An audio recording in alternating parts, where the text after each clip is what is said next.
Hello students, welcome to Misha teachers. मैं हूं आप लोगों के साथ मीशा मैम और आज मैं आप लोगों को पढ़ाने वाली हूं टूरिज्म क्लास 11 का चैप्टर 3 जो कि बात करता है ट्रांसपोर्ट नेटवर्क की। यानी सिंपल तरीके में हम यहां पे ट्रांसपोर्ट के बारे में जानेंगे, ट्रांसपोर्टेशन के बारे में जानेंगे, टूरिज्म और ट्रांसपोर्टेशन का क्या इंटरलिंक है उसके बारे में जानेंगे, क्यों एक दूसरे के लिए ये ज़रूरी है वो जानेंगे। इसके बाद हम एयर ट्रांसपोर्ट के बारे में पढ़ेंगे, रेल ट्रांसपोर्ट के बारे में पढ़ेंगे, रोड ट्रांसपोर्ट के बारे में पढ़ेंगे। इसके साथ साथ हम ये जानेंगे शिपिंग क्या होती है and in the end we will talk about mass transportation. ठीक है स्टूडेंट्स, चलते हैं, शुरू करते हैं। अपना सबसे पहला जो टॉपिक है वो है ट्रांसपोर्टेशन।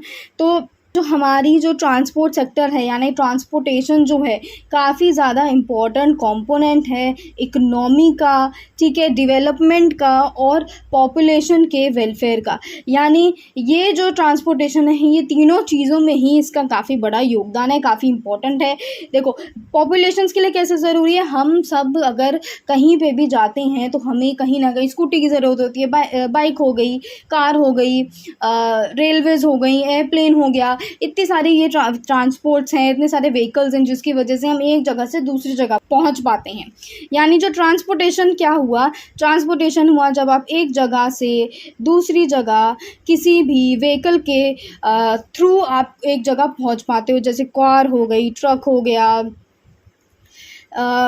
एयरप्लेन्स हो गए,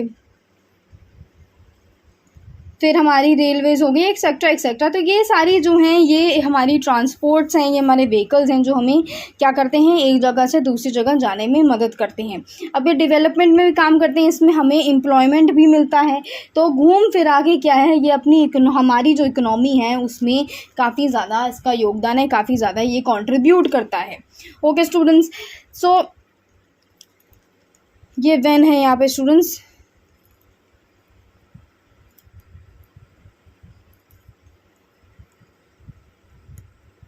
ओके, सो जब हमारा ट्रांसपोर्ट सिस्टम जो है वो एफिशिएंट होगा तो वो हमें economic and social opportunity provide करेगा, सही अच्छे बेनिफिट्स प्रोवाइड करेगा, रिज़ल्ट हमें जो है वो अच्छा मिलेगा, पॉजिटिव मिलेगा। जैसे कि हमें अच्छा पॉजिटिव अगर हमें रिस्पांस मिल रहा है तो हमें बेटर एसेसिबिलिटीज़ मिलेंगी मार्केट जाने के लिए, एम्प्लॉयमेंट हमें मिलेगा और एडिशनल इन्वेस्टमेंट मिलेगा।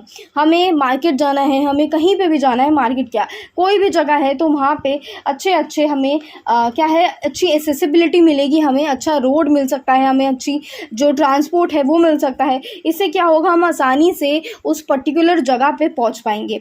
एम्प्लॉयमेंट कैसे देता है, ट्रक ड्राइवर है कोई तो उसको क्या है हम हायर कर सकते हैं। कोई कंपनी है, जैसे कि कोई कंपनी है जिसने इन्वेस्टमेंट किया है, कार रेंटल कंपनी है कोई, ठीक है, या ट्रक रेंटल कह लो, कार रेंटल लेते हैं, कोई कार रेंटल कंपनी है, उसमें क्या किया है, उसने ड्राइवर्स रखे हैं, बहुत सारे टैक्सी ड्राइवर्स हो जाते हैं, कोई भी तरीके के ड्राइवर्स रखे हैं तो उन्हें क्या मिल रहा है, उन्हें एम्प्लॉयमेंट मिल रहा है और यहाँ पे काफ़ी ज़्यादा हमारे ट्रांसपोर्ट से रिलेटेड इन्वेस्टमेंट हो रहे हैं या कंपनियाँ खुल रही हैं। तो ये क्या है, ये तीनों ही चीज़ें इकोनॉमी में हमारी बेनिफिट देती हैं, इकोनॉमिक इससे हमारी बढ़ती है। ठीक है, फिर आता है हमारा जब हमारा when the transport systems are deficient in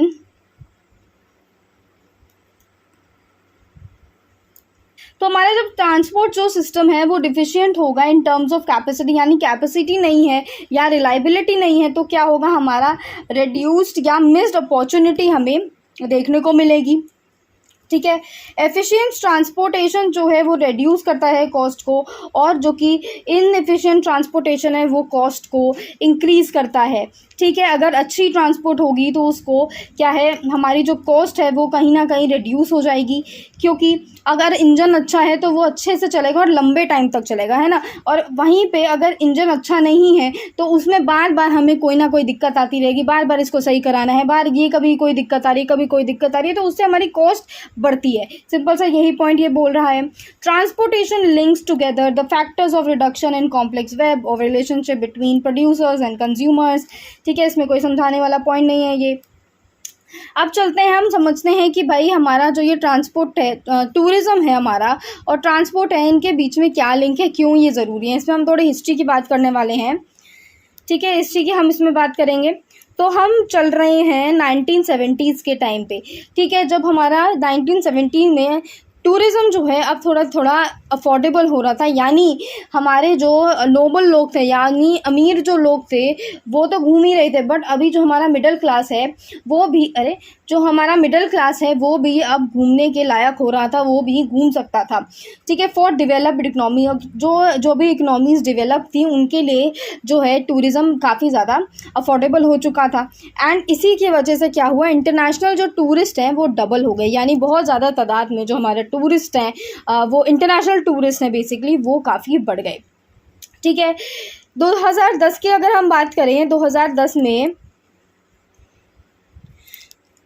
877 million international tourist record करे गए, जो कि अकाउंट करते हैं 10% ऑफ द ग्लोबल पॉपुलेशन, यानी हमारे 2010 में 10% of the global population approximately घूम रही थी, मज़े कर रही थी, ठीक है।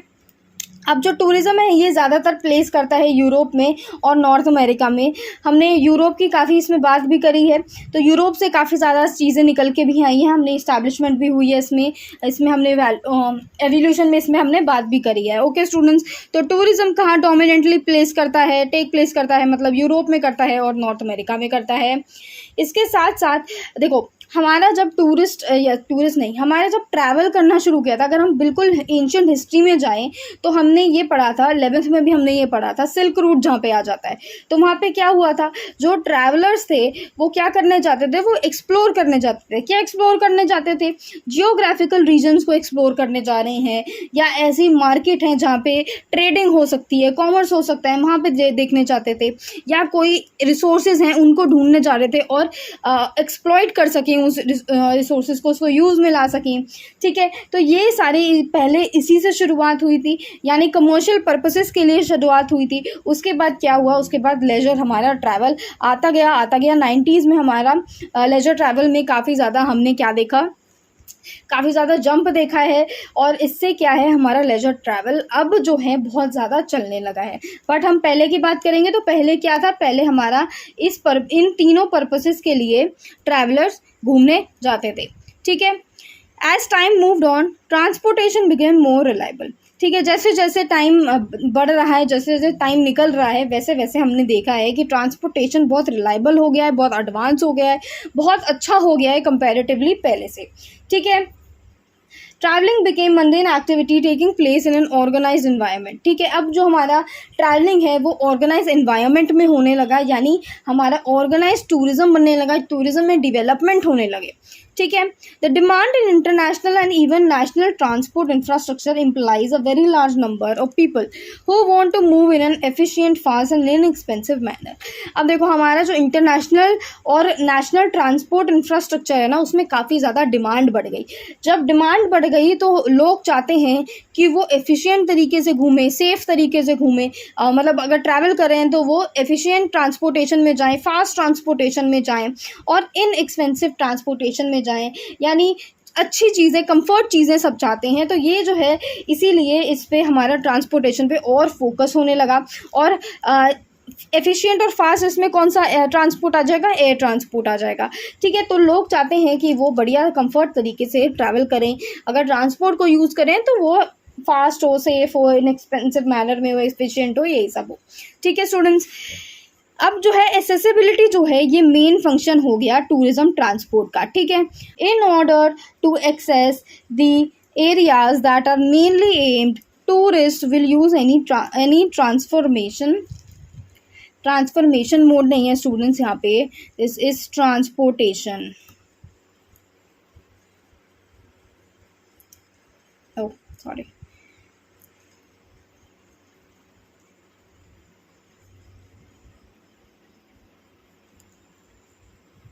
ठीक है स्टूडेंट्स, यानी कोई भी घूमने वाली जगह जाने के लिए जो टूरिस्ट हैं वो किसी भी तरीके का क्या करेंगे, ट्रांसपोर्टेशन यूज़ कर लेंगे, ठीक है। यानी उनको ट्रांसपोर्टेशन चाहिए, अच्छा ट्रांसपोर्टेशन चाहिए, जिससे वो कोई भी घूमने वाली जो जगह है वहाँ पे पहुँच सके, ठीक है। Air transport is the main mode of international tourism, क्योंकि ऐसे है ना, रुको मैं फिर से लिख रही हूँ स्टूडेंट्स, ये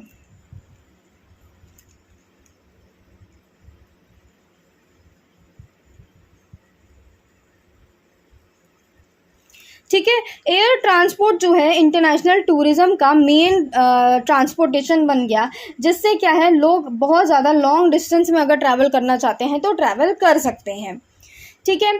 holiday spenders usually make enough contribution to the local economy. Holiday spenders जो है ये काफ़ी ज़्यादा कंट्रीब्यूशन कर देते हैं लोकल इकोनॉमी में, जिसमें जो government are more than willing to invest in efficient road networks and और एयरपोर्ट फैसिलिटीज़। यानी जो हॉलीडे स्पेंडर्स हैं ये लोकल इकनॉमी में काफ़ी पैसा कंट्रीब्यूट करते हैं, जिसकी वजह से जो हमारी गवर्नमेंट है वो भी पैसा इन्वेस्ट करने को तैयार है अच्छी रोडों के लिए, अच्छी रोड्स के लिए, अच्छी जो एयरपोर्ट फैसिलिटीज़ हैं उसके लिए, specially in the location that have limited economic opportunity other than tourism. क्या कहना चाह रहा है, मतलब ऐसी लोकेशन, ऐसी पर्टिकुलर लोकेशंस जहाँ पे रेवेन्यू का जो सोर्स है वो सिर्फ और सिर्फ टूरिज़्म है, टूरिज़्म के अलावा और कोई ज़्यादा स्कोप नहीं है।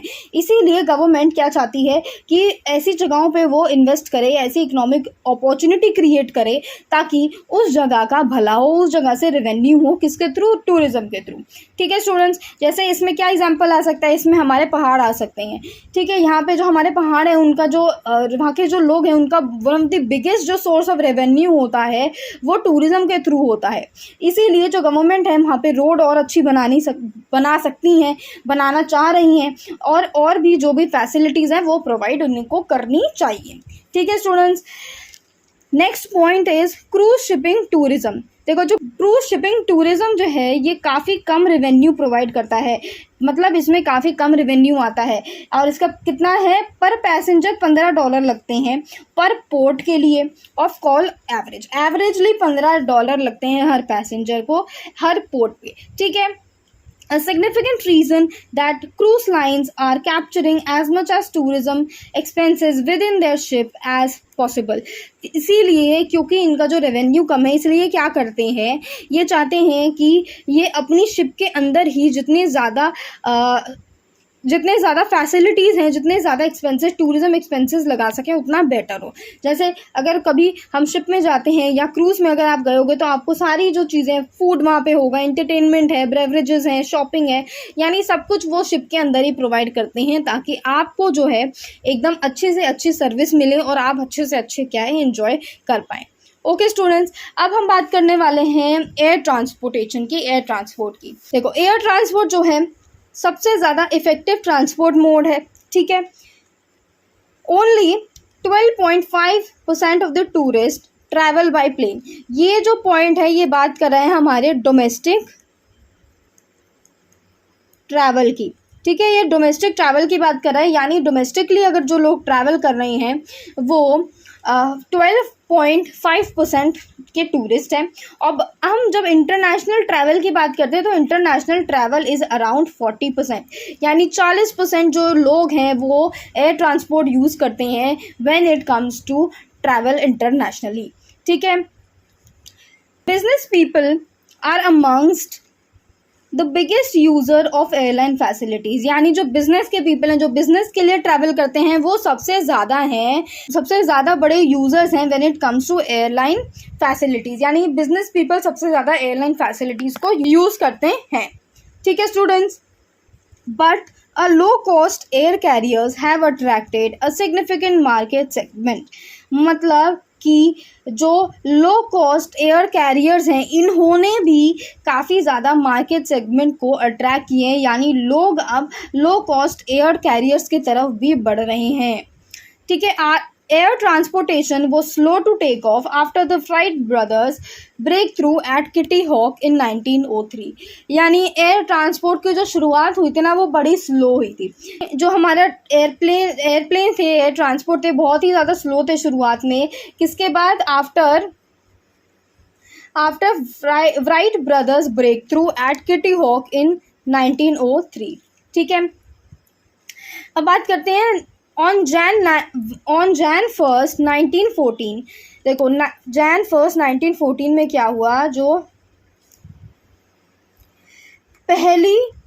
वर्ल्ड की पहली स्केड्यूल्ड फ्लाइट अरेंज करी गई जिसमें पेइंग पैसेंजर्स थे। ठीक है, अक्रॉस द बे गई। कहाँ पे गई ये, टैम्पा में गई, सेंट पीटर्सबर्ग एंड फ्लोरिडा घूम के आए। कितना फेयर था? $10 पर पर्सन था राउंड ट्रिप का। ठीक है, ये कब की बात हो रही है? 1914 में $10 पर पर्सन था। और जब हम 2006 की बात करेंगे तो 6 में $200 का जंप हुआ। यानी अगर आप देख रहे हो तो 1914 में कितना स्लो था एयरप्लेन का फेयर, मतलब जो शुरुआत हुई एयरप्लेन की वो कितनी स्लो थी। और then it jumped into direct $200 in 2006। ठीक है, कंपैरिजन करते हैं अगर हम लो कॉस्ट कैरियर जो हैं जिनको LCC की है जो है साउथ वेस्ट एयरलाइंस, ये साथ में ही पढ़ेंगे। मैंने अंडरलाइन वो बॉक्स इसलिए बनाए थे ताकि आप ये याद कर लें। ठीक है, low cost carrier Southwest Airlines, ये जो है ये एयरलाइन जो है ये पैसेंजर्स को टाम्पा से सिएटल 100 से ज़्यादा बार लेके जा सकती है और वापस ला सकती है। कितने पैसे में? सिर्फ $200 में। 2007 की बात हो रही है यहाँ पे। Okay students, World War I, which began just months after the first flight from Tampa, provided the first real spur to the development of commercial aviation as air power began to be used and better aircraft work quickly design. यानी world war 1 के time की बात कर रहे हैं अभी हम। World war 1 जो है वो पहली फ़्लाइट टैम्पा के जब हुई थी उससे कुछ महीने पहले ही शुरू हुआ था, जिसमें क्या हुआ, जिसमें हमने डेवलपमेंट ऑफ कमर्शियल एविएशन किया। और इसमें हमने क्या करा, हमने एयरक्राफ्ट जो है और अच्छे से यूज़ करने के लिए और अच्छे से डिज़ाइन करनी शुरू करी। ठीक है, अब हम देखेंगे कि भाई हमारा जो एयर ट्रांसपोर्टेशन है उसमें कितने तरीके के प्लेन्स हैं। तो देखो 3 टाइप्स ऑफ प्लेन्स हैं आपके, 3 टाइप्स ऑफ जेट प्लेन्स हैं। पेज नंबर 26 में है ये, कोई भूलना मत या गुम मत होना। ठीक है, आ जाओ 26 पेज नंबर पे।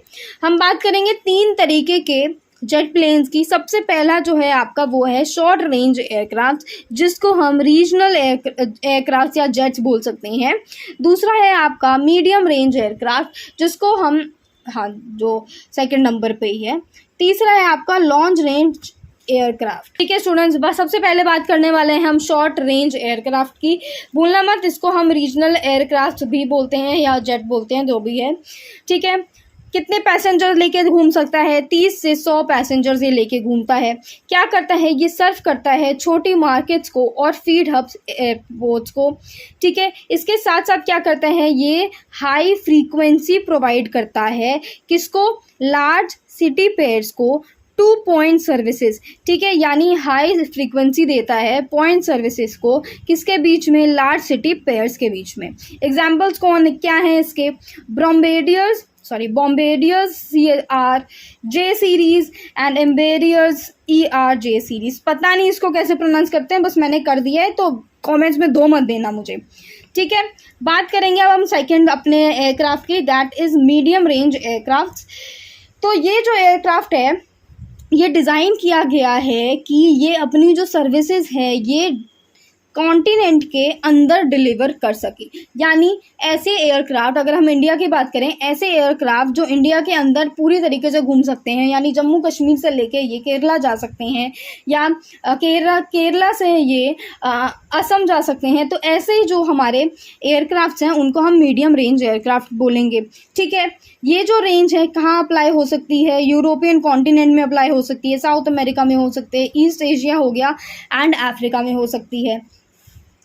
ओके, इसके साथ साथ also use for high demand regional service. ठीक है, हाई डिमांड रीजनल सर्विस में भी यूज़ होते हैं, जहाँ पे हमारे low cost air carriers compete करते हैं।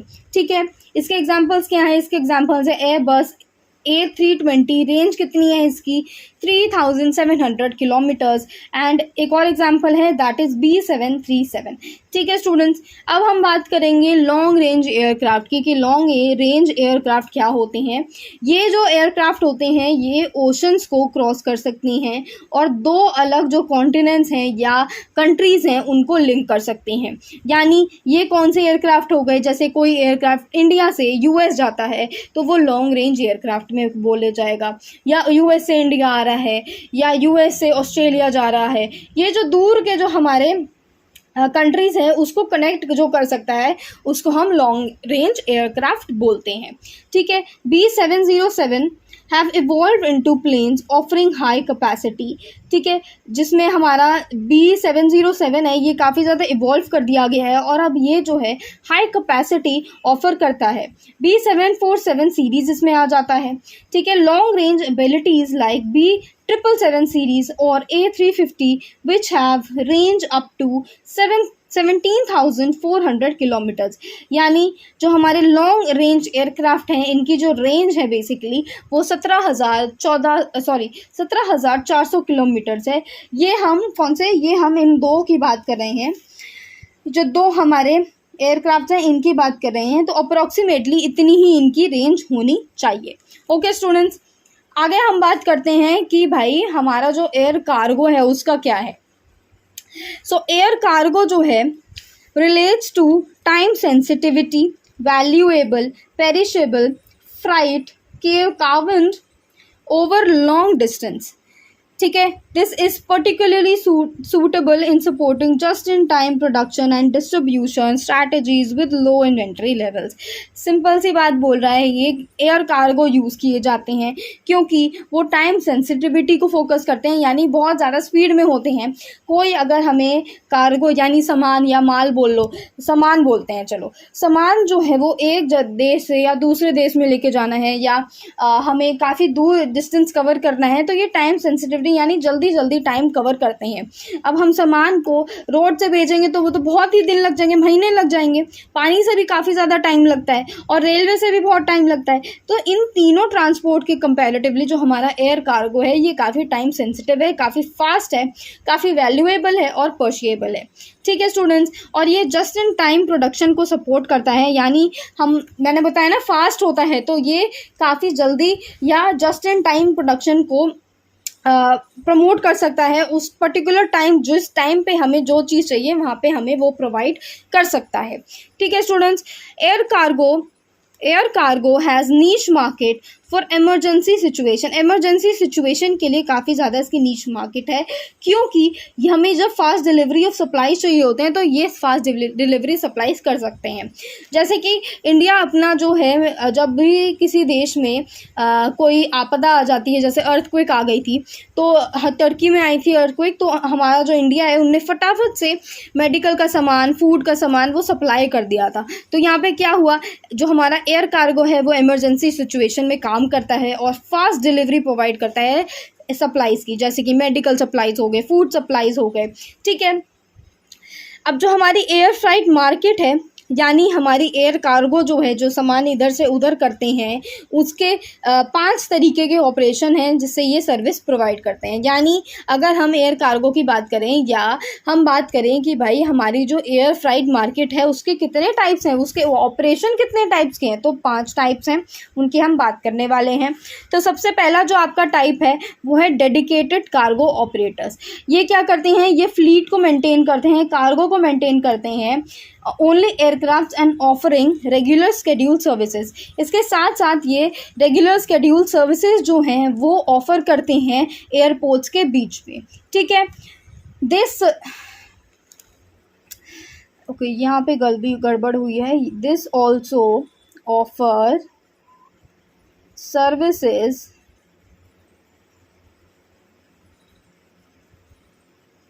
ठीक है, ये चार्टर ऑपरेशन सर्विसेज भी प्रोवाइड करते हैं, किसको, थिएटर सर्विस नीड्स को। ठीक है स्टूडेंट्स, लेट्स गो आगे। सेकंड है आपका कंबाइनिंग सर्विसेज। कोई भी एयरलाइन कंपनी जो है वो फ्लीट को मेंटेन करेगी स्पेशलाइज्ड एंड पैसेंजर एयरक्राफ्ट की। ठीक है, 2 तरीके के फ्लीट होते हैं, स्पेशलाइज्ड होता है एंड पैसेंजर एयरक्राफ्ट होता है। तो दोनों ही ये जो एयरक्राफ्ट होते हैं ये क्या करते हैं, फ्राइट को यानी सामान को या माल को, या अगर हम पैसेंजर एयरक्राफ्ट की बात करेंगे ना, तो पैसेंजर्स का जो लगेज वगैरह होता है,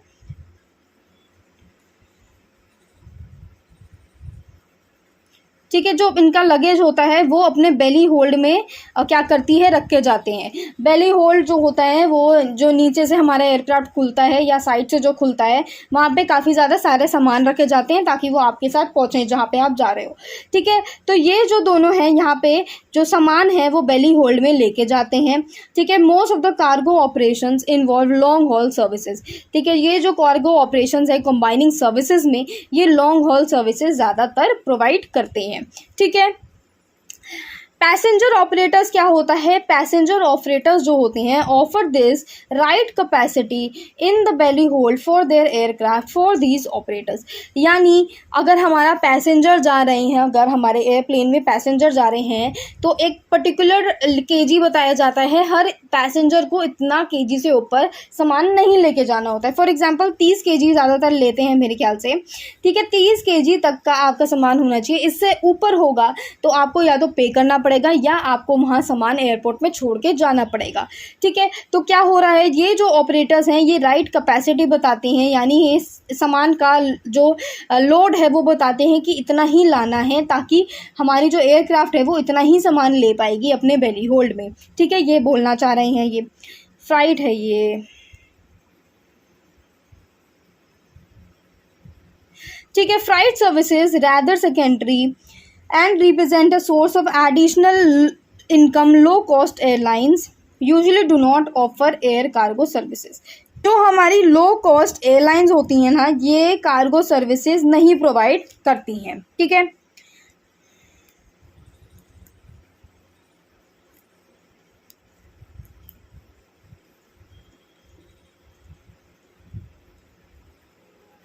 ठीक है, एयर फ्राइट इंटीग्रेटर्स की बात करते हैं जिसको हम ऑपरेटिंग हब्स भी बोलते हैं। Spoke right services that reconciled short and long haul flights, यानी ये रिकॉन्साइल्ड शॉर्ट और लॉन्ग हॉल फ्लाइट्स कंडक्ट कराते हैं, ऐसी सर्विसेज देते हैं जिसमें आपकी शॉर्ट और लॉन्ग हॉल फ्लाइट्स हो। ठीक है, इसके साथ साथ ये door to door service provide करते हैं और इसमें क्या है, ये लॉजिस्टिक रिक्वायरमेंट्स हैं अगर किसी भी कस्टमर्स की तो उसको ये प्रोवाइड कराते हैं। ठीक है, एंड लास्टली जो हमारा है that is specialised operators. Specialised operators क्या होते हैं, ये नीच सर्विसेज जो हैं उनको फुलफिल करते हैं, जैसे कि स्पेसिफिक कार्गो रिक्वायरमेंट्स हैं।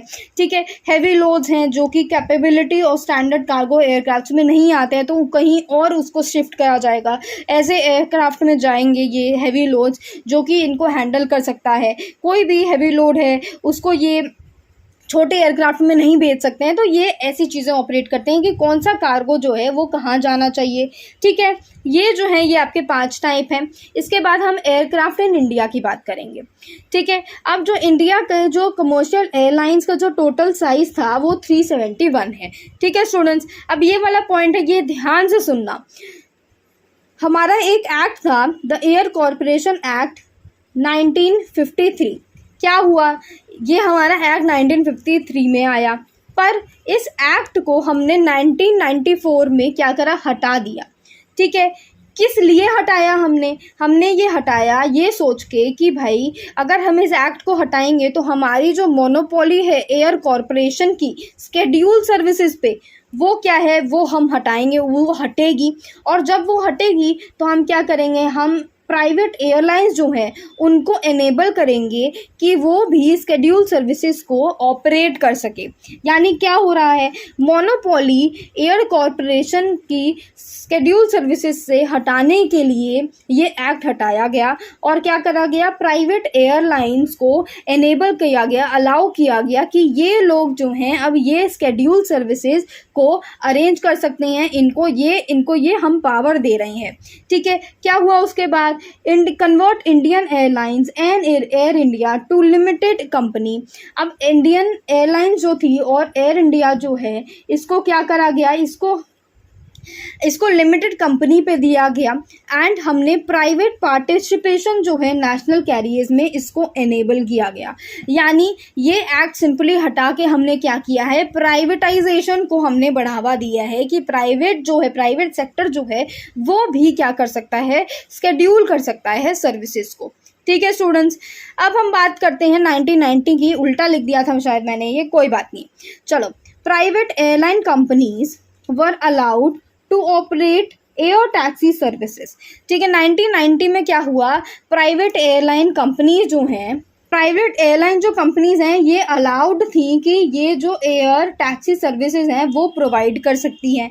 जब ये प्राइवेट एयरलाइन कंपनीज ने ये करना शुरू किया या ये कर रहे थे तो हमारे जेट एयरवेज एंड एयर सहारा का इस्टेब्लिशमेंट हुआ। ठीक है स्टूडेंट्स, तो अगर आपको पूछा जाए कि जेट एयरवेज और एयर सहारा कैसे आई तो आपको ये पॉइंट ध्यान रखना है, ये पॉइंट आपको लिखना है। ठीक है, these changes in the Indian aviation policies resulted in the increase of the share of private airline operators in domestic passenger carriage 68.5% in 2005 from 0.4 of 1991। यानी हमने जब ये चेंजेस हम जब लाए, जब हमने ये प्राइवेटाइजेशन, प्राइवेट एयरलाइन ऑपरेटर्स को जब हमने अलाउ करा तो हमने ये देखा कि जो डोमेस्टिक पैसेंजर थे वो बढ़ गए 68.5% 2005 में। अगर हम 1991 से कंपेयर करें तो 1991 में 0.4 थे बस, और 2005 में 68.5% बढ़ गए, यानी काफ़ी ज़्यादा पॉजिटिव चेंज हुआ था ये। ठीक है, अब जो हमारा रुपी था वो वीक था। ठीक है, क्योंकि वीक था तो हमारा कंपटीशन बहुत ज़्यादा बढ़ गया था। क्योंकि कंपटीशन बहुत ज़्यादा था तो हमारा जो ऑयल प्राइस है वो क्या था, बहुत ज़्यादा बढ़ रहा था, बहुत हाई पीक पे था। ठीक है, with taxes leveled by state run oil marketing company made jet fuel prices amongst the highest in the world। यानी इंडिया के जो जेट फ्यूल प्राइसेस थे वो दुनिया में सबसे हाईएस्ट चल रहे थे। टॉप 5 में बेसिकली इंडिया चल रहा था when it comes to high jet fuel prices. ठीक है, 2011 के एंड में जो इंडिया था वो 5th पोजीशन पे था और 5th of the top 6 Indian Airlines जो कि लॉस मेकिंग थी। भाई हमारा जो है जो जेट फ्यूल प्राइसेस है वो पीक पे थे और जो है हमारी इंडियन एयरलाइंस हैं ये भी लॉस में जा रही थी, इंक्लूडिंग स्टेट ने जो एयर इंडिया ओन कर रखी थी वो भी लॉस में जा रही थी और बिल्कुल ऑपरेट कर रही थी टैक्स पेयर लाइफ सपोर्ट पे। यानी इंडिया टॉप 5 पे थी when it comes to loss making in airlines. ठीक है, 2011 में। ओके स्टूडेंट्स, इतना ही है आपकी बुक में। ठीक है, कुछ क्वेश्चंस हैं, रिव्यू क्वेश्चंस, 4 क्वेश्चंस हैं, ये आप प्रैक्टिस करना, इट विल बी गुड। ऐसे समझ आएगा कि कैसे आंसर्स लिखने हैं। ठीक है, आ जाते हैं हम रेल ट्रांसपोर्टेशन पे, यानी हम रेलवेज़ की बात करने वाले हैं हम। ओके, सो रेलवे नेटवर्क जो है ये जब शुरू हुआ ना तो इसका जो मेन पर्सपेक्टिव था वो था कि हमारी कमर्शियल नीड्स जो है यानी फ्राइट ट्रेन्स शुरू हुई थी जो कि मालगाड़ी जिसको हम बेसिकली बोलते हैं, जो कि एक जगह से दूसरी जगह सामान ट्रैवल करती है। तो ये क्या था, जो हमारा रेलवे नेटवर्क था ये कमर्शियल नीड्स पे ज़्यादा फोकस करता है। ठीक है, of the national economy. Okay students, then holiday tourist flow, यानी कमर्शियल नीड्स पे एयर ट्रांसपोर्टेशन का ज़्यादा फोकस होता है कंपेरेटिवली टू टूरिस्ट या लेजर ट्रैवल। ठीक है, which can be make it a second choice as a travelling mode. Okay student, simply ये पॉइंट यही बोल रहा है कि कमर्शियल नीड्स पे रेलवे ट्रांसपोर्ट जो है उसका ज़्यादा फोकस है compare to the holiday tourist flow. ठीक है, जो रेल ट्रांसपोर्ट है और रेल लाइंस हैं, although primitive rail systems existed by the 17th century to move material quarries and mines, it is not until the early 19th century the first real rail transportation system came into existence। यानी हमारी जो transport जो हमारा rail transport है ये 17वीं जो हमारी 17th century है तब से एग्जिस्ट करता आ रहा है और तब से ही जो हमारा मटेरियल है वो एक जगह से दूसरी जगह जा रहा है। बट 19th सेंचुरी की शुरुआत तक इन लोगों के दिमाग में नहीं आया कि भाई हमें जो है अपना जो रेलवे ट्रांसपोर्टेशन सिस्टम है उसको एग्जिस्टेंस में लाना चाहिए। तो कब आया हमारा rail transportation system? Early 19th century पे आया।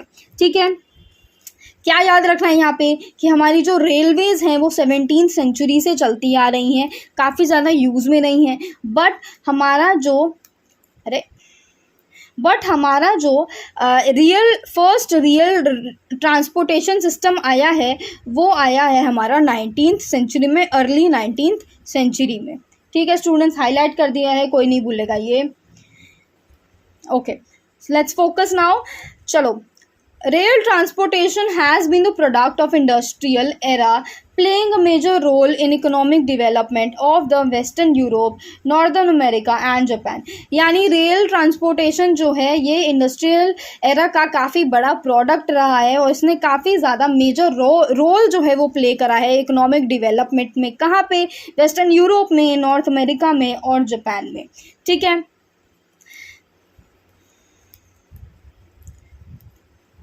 Within production of the steam locomotive in 1829, a mechanized land transport system became available for the first time.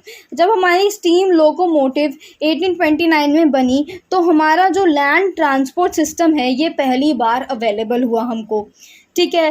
As rail system expanded, जैसे जैसे हमारी रेल सिस्टम एक्सपैंड होती गई, काफ़ी ज़्यादा merges ने टेक प्लेस किया, काफ़ी ज़्यादा मर्जेस हुए, विच लेड टू रागा peculiar semantic results. Operating rail system involves using a regular schedule. जब हम रेलवे सिस्टम को ऑपरेट करते हैं तो हम जो है रेगुलर स्केड्यूल्ड ही यूज़ करते हैं. बट इसमें क्या आ जाता है, इसमें रिजिड सर्विसेज आ जाती हैं, जैसे कि rail transportation like roads has an important relationship with space since it is the transport mode the most constrained by physiography. देखो, ये पॉइंट सिंपली ये बताना चाह रहा है कि भाई हमारा जो रेलवे सिस्टम है इसमें भी काफ़ी ज़्यादा कॉन्स्ट्रेंट्स हैं, जैसे कि रोड्स की जब हम बात करते हैं, रोड्स ट्रांसपोर्ट की जब हम बात करते हैं तो इनमें भी काफ़ी ज़्यादा कॉन्स्ट्रेंट आते हैं. यानी क्या आते हैं, यहाँ पे दिक्कतें आती हैं, रिस्ट्रिक्शंस आ जाते हैं. ठीक है. ऑल्दो जो हमारा रेलवे सिस्टम है वो काफ़ी ज़्यादा इम्पॉर्टेंट है और काफ़ी ज़्यादा ये इफ़ेक्टिव भी है, बट इसके साथ साथ जो हमारा रेलवे सिस्टम है उसमें भी काफ़ी ज़्यादा दिक्कतें आती हैं, काफ़ी ज़्यादा रिस्ट्रिक्शंस आते हैं. कंपेरेटिव अगर देखो, रेलवे को जो है ना रोड के साथ बड़ा कंपेयर किया जाता है, तो इस पॉइंट में भी रेलवे को रोड्स के साथ कंपेयर किया गया है. बोला गया है जैसे रोड्स का इम्पोर्टेंट रिलेशनशिप है स्पेस के साथ, यानी अगर हम हाईवे बनाएंगे तो हमें बड़ी सारी जगह चाहिए वो बनाने के लिए, वैसे ही रेलवे सिस्टम को भी काफ़ी ज़्यादा जगह चाहिए. यानी दोनों ही road transport and air transport railway transport दोनों ही, इन दोनों को क्या चाहिए, स्पेस चाहिए. जगह नहीं होगी तो ये बनेंगे नहीं. इसीलिए क्या है, ये जो है रोड ट्रांसपोर्ट जो है ये काफ़ी ज़्यादा कॉन्स्ट्रेंट है, काफ़ी ज़्यादा रिस्ट्रिक्टेड है when it comes to physiography. यानी फिजियोग्राफी क्या, हमें लैंड चाहिए, स्पेस चाहिए, तो इसीलिए ये कॉन्स्ट्रेंट है बाय फिजियोग्राफी. बट इसमें हम क्या बात करें, हम रेल ट्रांसपोर्ट की बात करें, यानी हम बात करने वाले हैं कि रेलवे में क्या कॉन्स्ट्रेंट्स हैं, रेलवे में क्या रिस्ट्रिक्शंस हैं. ठीक है. इसमें हम बात करेंगे टेक्निकल एंड ऑपरेशनल. तो आपके टोटल पॉइंट है मेरे ख्याल से 1 2 3 4 5 5 पॉइंट है. इसमें हम 5 पॉइंट को समझेंगे कि क्या रिस्ट्रिक्शंस हैं, क्या आपका इसमें कॉन्स्टेंट्स आ रहे हैं, रिस्ट्रिक्शन आ रहे हैं. सबसे पहला जो है आपका वो है स्पेस कंजम्पशन. तो स्पेस कंजम्पशन जो है, मैंने बताया कि दोनों ही रोड और रेलवे सिस्टम को स्पेस चाहिए होता है बनाने के, ज़्यादा जगह होगी तभी ये दोनों बन पाएंगे. तो सबसे बड़ा कॉन्स्टेंट जो है, सबसे ज़्यादा जो कॉन्स्टेंट आता है वो स्पेस कंजम्पशंस का आता है. ठीक है. ये रेल है students. Rail transportation has a low level of space consumption along lines, but its terminals are important consumers of space, especially in urban areas. This increases operation cost substantially. तो देखो क्या बोल रहा है, ये बोल रहा है कि जो रेल ट्रांसपोर्टेशन है उसका, ऑल्दो जब हम रेलवेज बनाते हैं तो कम लाइंस लगती हैं. जब लाइंस हम बनाते हैं, जो रेलवे ट्रैक बनता है उसमें ज़्यादा जगह नहीं चाहिए होती है, बट जगह किस में चाहिए होती है, हमें टर्मिनल्स में जगह चाहिए होती है. टर्मिनल्स काफ़ी ज़्यादा स्पेस ऑक्यूपाई कर लेते हैं, स्पेशली जब हम अर्बन एरियाज़ की बात करते हैं. अब ज़्यादा स्पेस ये ऑक्यूपाई करेंगे तो ज़्यादा ऑपरेशन कॉस्ट लगेगी. ठीक है. इसीलिए ये कॉन्स्ट्रेंट है. अब बात करते हैं ग्रेडियंट एंड टर्न्स की. ठीक है. ग्रेडियंट्स को हम क्या बोल सकते हैं, चढ़ाई बोल सकते हैं या ढलान बोल सकते हैं. तो क्या होता है, trains can go up slopes called gradient. ठीक है, चढ़ाई ढलान को हम ग्रेडियंट बोलते हैं। अब देखो, जो ये सबसे पहला जो पॉइंट दिख रहा है, यानी ये जो ग्रेडियंट जो आपको दिख रहा है, यहाँ पे मैं एरो बनाना भूल गई स्टूडेंट्स, ये जो ये दिख रहा है 4 मीटर वाला, ठीक है, तो ये क्या बोल रहा है, नॉर्मल ट्रेन्स जो हैं, जो नॉर्मल ट्रेन्स पैसेंजर्स को लेके जो चलती हैं, ये क्या है, ये 4% तक की स्लोप को हैंडल कर सकती हैं। ठीक है, ट्रेन हर 100 मीटर में 4 मीटर ऊपर चढ़ती है। ठीक है, example 4 metres for every kilometres. समझ आई बात। नेक्स्ट पॉइंट पे जब हम आते हैं तो बोलते हैं, देखो ये पॉइंट इतना डिटेल में समझाने का नहीं है, सिंपली ये बोलना चाह रहे हैं कि भाई जो नॉर्मल ट्रेन्स हैं ना, वो 4% की स्लोप तक हैंडल कर सकती हैं, इनको हैंडल कर सकती हैं, सिंपली ये बोल रहा है। सेकेंड पॉइंट बोलता है जो हमारी फ्राइट ट्रेन्स हैं, यानी जो माल गाड़ी हैं जो कि गुड्स कैरी करती हैं, ये सिर्फ 1% की स्लोप हैंडल कर सकती हैं। यानी ये पिक्चर तो सिर्फ ये 1% की स्लोप हैंडल कर सकती हैं। तो अगर हमें 100 मीटर ऊपर 500 मीटर अगर हमें ऊपर जाना है तो इनको 50 किलोमीटर्स ऑफ ट्रैक चाहिए। ठीक है, यानी ये जो ट्रैक है ये 50 किलोमीटर का होना चाहिए, तभी ये 500 मीटर, तभी ये 1% ऊपर चढ़ पाएंगे। ठीक है, जितनी ज़्यादा स्टीपर स्लोप्स होंगी उतनी ज़्यादा एनर्जी लगेगी, और अगर जितनी ज़्यादा एनर्जी लगेगी तो हमारा ऑपरेशन कॉस्ट क्या होगा, इंक्रीज हो जाएगा, और specially for long trips. Simple सी ये बात बोल रहा है। अब क्या हो रहा है, अब हम कर्व्स पे आते हैं, यानी ये जो पिंक पिंक आपको दिख रहा है, और पिंक और ऑरेंज दिख रहा है, यहाँ पे आते हैं। अब curves in the track also matter. अब ट्रेन की जो है, जो वो एकदम कर्व से मुड़ती जब है तो उसकी बात हो रही है। Trains need bigger curves to go fast. अब ट्रेन्स को क्या चाहिए होता है, अगर ट्रेन को तेज़ जाना है तो इनको बड़ी सी कर्व चाहिए होती है, जैसे कि ये। ठीक है, क्या बोलते हैं ये, the smallest curve is 100 metres wide. देखो, जो लो स्पीड ट्रेन्स होती हैं ना, उनको 100 मीटर की कर्व्स सही रहती है। बट अब जो ट्रेन है जिसकी स्पीड 150 किलोमीटर्स की है, ऐसी कोई ट्रेन है जिसकी स्पीड 150 किलोमीटर्स की है, तो उसको क्या चाहिए, तो उसको 1 किलोमीटर का कर्व चाहिए। ठीक है, वो 100 मीटर के कर्व्स में नहीं चल सकती है, उसको 1 किलोमीटर का ही कर्व चाहिए। समझ आई बात। But high speed trains need 1 kilometre for 150 kilometre per hour. ठीक है, तो लो स्पीड ट्रेन का क्या हो रहा है, लो स्पीड ट्रेन आपकी 100 मीटर पे चल रही है, 100 मीटर के curve is enough for low speed train. But अगर कोई ट्रेन है जिसकी स्पीड है 150 किलोमीटर पर आवर, तो उसको 1 किलोमीटर का कर्व चाहिए ही चाहिए।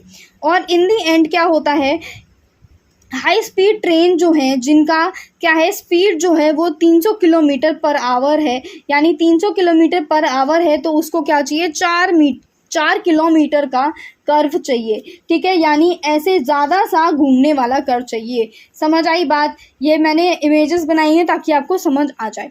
आई होप ये आ गया हो समझ में। आगे चलते हैं। अब हमारा जो है, हम व्हीकल्स की बात करेंगे। ऐसे कौन से व्हीकल्स हैं जो कि क्या है, कॉन्स्टेंट्स हैं, जो कि हमारे रेस्ट्रिक्शंस हैं इसमें। ठीक है, there is a wide variety of rail transportation. The locomotion technology range from steam to diesel. देखो, जो लोकोमोशन टेक्नोलॉजी है ये स्टीम से लेके डीजल तक है। जो ये स्टीम से डीजल तक जो है ये मेनली यूएस में पाई जाती है। इलेक्ट्रिक जो है ये लोकोमोशन टेक्नोलॉजी ये यूरोप में पाई जाती है। The recent trend has been a specialisation of freight wagons. ठीक है, फ्राइट वेगन्स का रीसेंट ट्रेंड आया है, जैसे कि ये हैं 6 वेगन्स हैं इसमें। हॉपर वेगन्स है सबसे पहले तो, जो कि ग्रेन, पोटैश, फर्टिलाइजर्स के लिए है। ट्रिपल हॉपर वेगन्स हैं जो सैंड, ग्रेवल, सल्फर, कोल वगैरह के लिए है। फ्लैट वेगन्स हैं जो कि would, agriculture, equipment, manufactured good, containers के लिए है। टैंकर वेगन्स हैं जो पेट्रोकेमिकल प्रोडक्ट्स के लिए है। बॉक्स वेगन्स हैं जो life stock, paper, manufactured goods के लिए हैं। कार वेगन्स हैं, पैसेंजर्स वेगन्स हैं। ठीक है, ये सारे जो हैं ये लेटेस्ट क्या है, ये रीसेंट ट्रेंड है। ठीक है, और ये काफ़ी क्या है, स्पेशलाइज्ड होते हैं। Okay students, okay let's go आगे। अब हम गॉज की बात करेंगे। तो जो स्टैंडर्ड गॉज जो है, जो स्टैंडर्ड गॉज है वो 1.435 मीटर्स का होता है। और कहाँ पे अडॉप्टेड है standard gauge? Standard gauge is adopted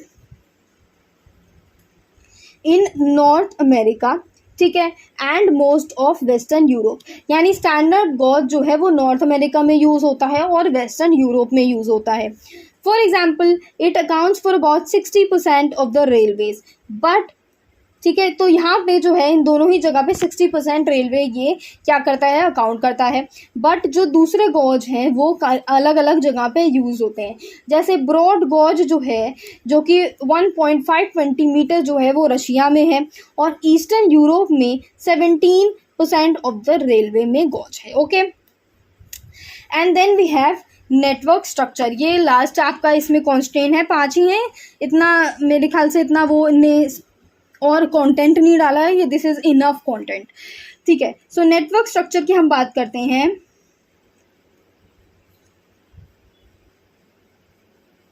relates to the ownership of tracks and rolling stocks. तो नेटवर्क स्ट्रक्चर किससे रिलेट करता है, ट्रैक से, ट्रैक की ओनरशिप से, और रोलिंग स्टॉक से ये रिलेट करता है। मैक्सिमम ट्रेन लेंथ हो गई, signalling equipment, maintenance, schedule and traffic mix से ये डील करता है। जो भी ट्रैक्स हैं जो प्राइवेटली ओन्ड हैं, तो ऑपरेटर जो हैं इनके पास बेसिकली ये हक होता है, ये फ्री होते हैं कि इसको कभी भी एलोकेट कर दें। यानी अगर इनने एक जगह पे ट्रैक बनाया है तो ये दूसरी जगह उस ट्रैक को हटा के किसी और जगह भी लगा सकते हैं। ठीक है, that operators free to allocate its service without much competition hindrance, यानी ज़्यादा कंपटीशन नहीं होता है तो इनके पास काफ़ी ज़्यादा कंपटीशन नहीं है तो कोई स्ट्रेस ही नहीं है। तो सिंपल सी यही बात हो रही है। If the tracks are publicly owned, अगर पब्लिकली ओन्ड है तो इनको they are often resolve for a national rail carrier और service plots are lease to private operators through a bidding process. अगर पब्लिक हैं तो क्या होता है, ये बिडिंग प्रोसेस से जो भी प्राइवेट ऑपरेटर्स हैं उनको ये नेशनल रेल कैरियर्स दे दिया जाता है या सर्विस प्लॉट्स दे दिए जाते हैं। ठीक है, आते हैं हमारे आई डोंट एक्चुअली रिमेम्बर पांचवें टॉपिक पे आते हैं। चलो, जो कि है हमारा रोड ट्रांसपोर्टेशन। रोड ट्रांसपोर्टेशन में ऐसा लग रहा होगा बड़ा आसान सा है, बट इनने क्या किया है, इनने हमारा नेशनल हाईवे अथॉरिटी इसमें डाल दिया और इसमें बहुत सारी चीज़ें इनने इसी बारे में लिखी हुई हैं। तो रोड ट्रांसपोर्टेशन में हम बात करने वाले हैं अपनी national highway authority of India की। ठीक है, जो कि है हमारा NHAI। ठीक है, ये अथॉरिटी कब कॉन्स्टिट्यूट हुई, एक एक्ट के द्वारा कॉन्स्टिट्यूट हुई थी, जो कि था हमारा national highway authority of India act 1988। बहुत बहुत बहुत ज़्यादा इम्पोर्टेंट पॉइंट है ये। ठीक है, it is the responsibility of the development, maintenance, management of national highways entrusted to it and for matters connected or incidental thereto। तो यानी क्या है इसका, यानी जो हमारा NHAI है ये रिस्पॉन्सिबल है डेवलपमेंट के लिए, मेंटेनेंस के लिए, मैनेजमेंट करने के लिए हाईवेज़ को। ठीक है, और इसमें कोई भी मैटर्स जो हाईवे से कनेक्टेड है या कोई भी ऐसे इंसिडेंट्स जो हैं इससे कनेक्टेड है, सारी की सारी किसकी रिस्पॉन्सिबिलिटी है, NHAI की रिस्पॉन्सिबिलिटी है। ठीक है, ये अथॉरिटी ऑपरेशनलाइज्ड करी गई थी फेब 1995 में। ठीक है, with the appointment of full time chairman and other members, यानी इसको ऑपरेशनलाइज्ड किया था फेब 1995 में, और इसमें पूरी अपॉइंटमेंट दी गई, चेयरमैन दिया गया और बाकी और मेंबर्स भी दिए गए। ठीक है, about 65% of freight and 80% of passenger traffic is carried by roads, यानी रोड्स कितनी इंपॉर्टेंट है भाई। 80% ऑफ दी लोग जो हैं वो रोड से ट्रैवल करते हैं कहीं पे भी, या रोज़ का आना जाना जो है वो रोड से होता है, और 65% जो है वहाँ पे माल चलता है, यानी सामान एक जगह से दूसरी जगह लेके जाया जाता है। ठीक है, national highways constitute only about 1.17% of road network, यानी जो नेशनल हाईवेज जो हैं वो सिर्फ हमारे 1.7% है। ठीक है, बट कितना लेके चलते हैं, सिर्फ इतने से हैं, 1.7% है, बट ये 40% अपना टोटल रोड ट्रैफिक जाते हैं, यानी 40% हमारा जो है क्या बोलते हैं, हमारा 40% रोड का जो ट्रैफिक है वो चलता है किस पे, 1.7% ऑफ रोड नेटवर्क पे। ठीक है, number of vehicles have been growing at an average pace of 10.16% per annum over the last 5 years। यानी व्हीकल्स बढ़ते जा रहे हैं, लोग बहुत ज़्यादा गाड़ी की खरीदारी कर रहे हैं और हर साल ये जो है मतलब एवरेज पेस जो है ये 10.16% है। यानी जो है हमें रोड्स की, हाईवेज़ की काफ़ी ज़्यादा ज़रूरत है, क्योंकि यहाँ पे परसेंटेज देखो आप 1.7% है सिर्फ, ठीक है। और टोटल ट्रैफिक कितना चलता है रोड पे, 40%। यानी हमें काफ़ी ज़्यादा रोड्स की ज़रूरत है। हमारी पॉपुलेशन जैसे जैसे बढ़ती जाएगी वैसे वैसे व्हीकल्स का जो नंबर है वो भी बढ़ता जाएगा। जैसे जैसे व्हीकल का नंबर बढ़ता जाएगा तो क्या हो सकता है, रोड्स कम पड़ जाएं, बट ऐसा होगा नहीं ऑब्वियसली। तो हमें क्या है, और हाईवेज़ बनाने हैं और हमें रोड प्रोवाइड करनी है, जिससे कि हमारा जो रोड का जो ट्रैफिक है वो कंट्रोल में आ सके, ठीक है स्टूडेंट्स। National highway authority of India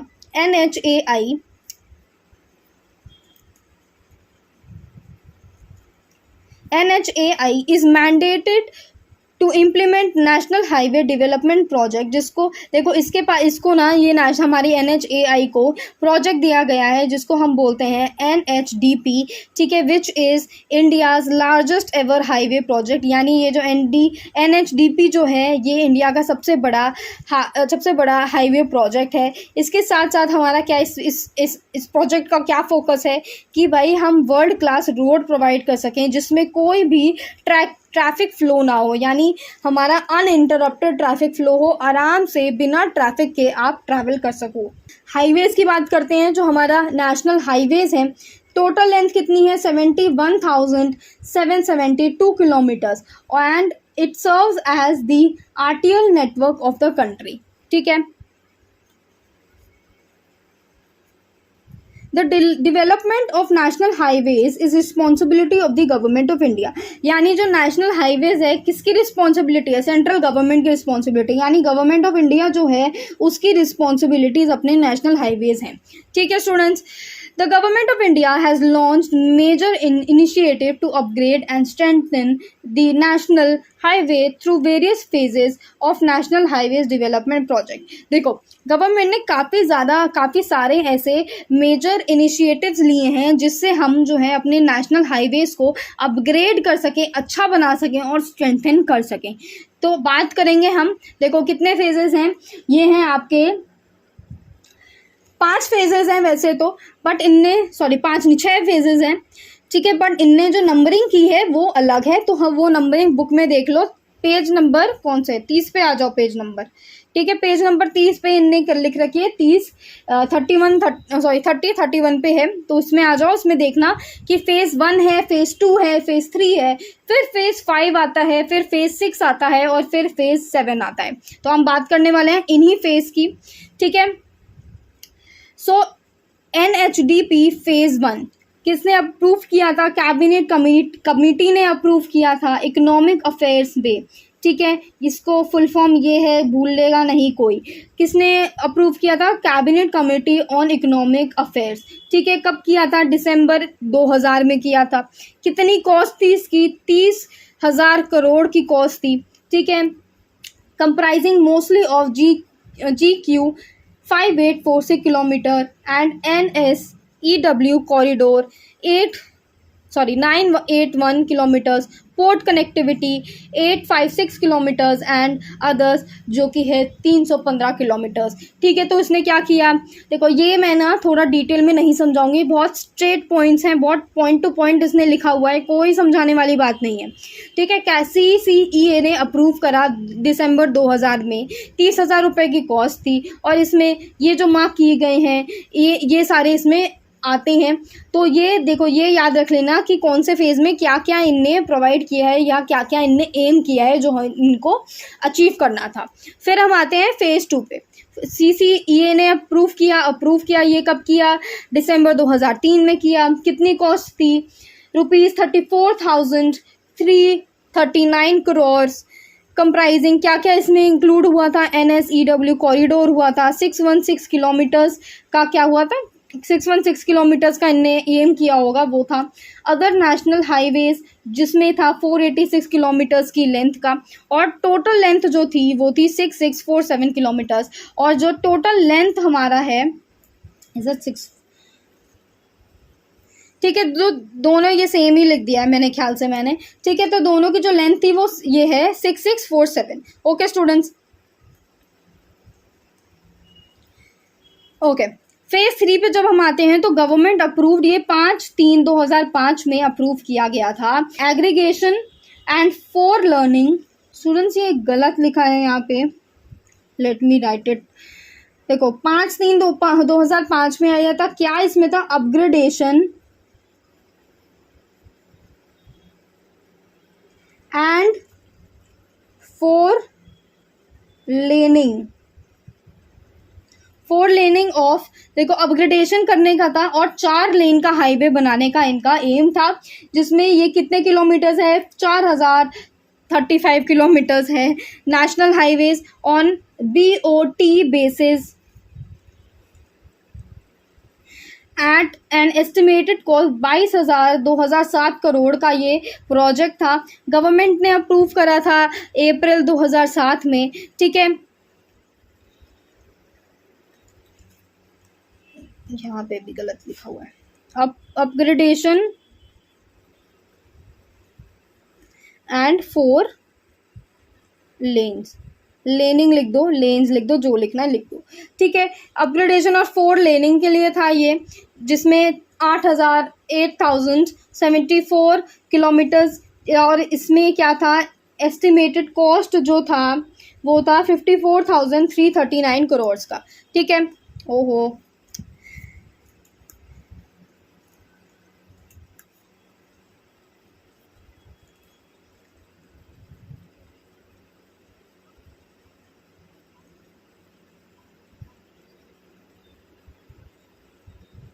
I hope ये दिख रहा हो, काफ़ी छोटा लिखना पड़ा मुझे। चलो फेज 5 पे आते हैं। फेज 4 नहीं है आपकी बुक में भी, तो मैंने यहाँ पे फेज 4 नहीं लिखा है। तो फेज 5 पे आ जाते हैं। CCEA ने अप्रूव किया 5 अक्टूबर 2006 में। ओफो, 6 लेन्स का ये था of 6,500 kilometres of existing 4 lane highways, यानी 4 लेन्स का तो बन ही रहा था, अब इनने कहा कि हम 6 लेन्स का भी बनाएंगे। किसके अंडर, NHDP फेज 5 के अंदर, जिसमें DBFO बेसिस है 6 लेनिंग ऑफ 6,500 किलोमीटर्स। क्या इंक्लूड करता है, 5,700 किलोमीटर्स का GQ और भी अदर चीज़ें, और भी स्ट्रेचेस वगैरह जो भी हैं, ठीक है। फेज 6 पे हम आते हैं। CCEA ने अप्रूव किया नवंबर 2006 में, ठीक है। 1,000 kilometres of express way at an estimated cost of 16,680 crore, ठीक है। फिर NHDP फेज 7 CCEA ने अप्रूव किया दिसंबर 2000 में। 4,700 किलोमीटर्स का ये था, जिसमें हम रोड्स को offering roads bypasses and flyovers and selected stretches at an estimated cost of 16,680 crore, यानी हम रोड जो हैं, जो भी हाईवेज हैं, उसका जो बाईपास होता है, विलेजेस से बाईपास होता है, सिटी का बाईपास होता है, फ्लाईओवर्स बनवाए, स्ट्रेचेस बनवाए। कितनी एस्टिमेटेड कॉस्ट थी, इतनी एस्टिमेटेड कॉस्ट इसमें थी। अब हम बात करते हैं जो हमारा रोड ट्रांसपोर्ट है, इसके क्या टाइप्स हैं, ठीक है। इन्होंने 4 टाइप्स बताए हैं, 4 टाइप्स की हम बात करेंगे। सबसे पहला है आपका कार ट्रैवलिंग, दूसरा है आपका कोच ट्रैवलिंग, तीसरा है आपका कार रेंटल, और चौथा है आपका कार रेंटल सिस्टम। बात करते हैं, सबसे पहले हम किसकी बात करने वाले हैं, हम बात करने वाले हैं कार ट्रैवलिंग की। देखो कार ट्रैवलिंग जो है ये इंडिपेंडेंट मीन्स ऑफ ट्रांसपोर्ट है, ठीक है। जो ड्राइवर है वो डिसाइड करता है कि कहाँ जाना है, कब जाना है और कैसे जाना है, ठीक है। कहाँ जाना है, कैसे अपनी डेस्टिनेशन में वो पहुँचेगा, उसके ऊपर डिपेंडेंट होता है, उसकी मर्जी है वो कैसे भी जाए, ठीक है। इट इज़ यूजुअली चीपर होता है since road fees are not directly paid but rather from taxes, ठीक है। चीपर होता है क्योंकि जो रोड फीस होती हैं वो बेसिकली टोल के हिसाब से जाती हैं, यानी जो कि टैक्स है वो होता है, ठीक है। Car transport accounts car transport accounts for approximately 77% of travel in global tourism। यानी ग्लोबल टूरिज्म की अगर हम कंपैरिजन कर रहे हैं तो ग्लोबल टूरिज्म में 77% ऑफ जो ट्रैवल होता है वो कार ट्रैवल से होता है। ठीक है, कार ट्रैवलिंग जो है फ्लेक्सिबल है, अफोर्डेबल है, प्राइस है और इंडिपेंडेंट है, इंडिपेंडेंस मिलता है इसमें। टूरिस्ट जो हैं ये काफ़ी ज़्यादा कार्स को रेंट कर लेते हैं डेस्टिनेशन में जाके, जैसे कि गोवा में अगर आप गए हो तो गोवा में जो है आप स्कूटी को रेंट करके घूम सकते हो। तो ये क्या है, ये भी एक आपका व्हीकल को ट्रांसपोर्ट करना, व्हीकल को रेंट करना हो रहा है, although that is scooty, but वो रेंटल में ही आ जाता है। ठीक है, this had led to clusters of rental companies around transport hubs, airports, train station etcetera etcetera tourist area पे। ठीक है, इसमें क्या है, क्लस्टर्स हो गया, यानी बहुत सारी ऐसी रेंटल कंपनियां खुल गई हैं जो कि क्या करती हैं, प्रोवाइड करती हैं कि जो टूरिस्ट हैं वो क्या कर सकें, वो अपना रेंट करके घूम सकें। ठीक है, कोच ट्रैवलिंग पे आते हैं। Coaches use the same road network as cars के जैसा ही जो रोड नेटवर्क होता है वो यूज करते हैं। कोचेस जो हैं are well suited for local mass tourism but can be perceived as nuisance if in too large numbers since they require a large amount of parking space. तो coaches जो हैं ये भी सेम ऑलमोस्ट कार्स की तरह होते हैं, ये काफ़ी सूटेड हैं लोकल मास टूरिज्म के लिए, बट कभी कभी ये न्यूसेंस हो जाते हैं या लोग इनको पसंद नहीं करते हैं क्योंकि काफ़ी ज़्यादा नंबर्स में होते हैं, पहली बात। दूसरी बात, इनको क्या है, काफ़ी ज़्यादा पार्किंग स्पेस चाहिए होता है।